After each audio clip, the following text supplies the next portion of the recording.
So not sure if that was premature, but I put a little bit of WD-40 around that plug yesterday, so it seems to be smoking a little bit.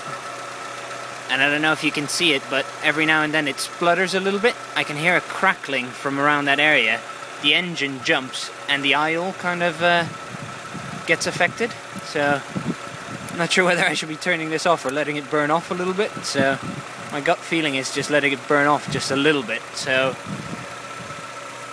I'm hoping that is going to be okay. I'm keeping a close eye on it. So, but just thought I'd show you guys just to let you know and see if that has anything to do with things.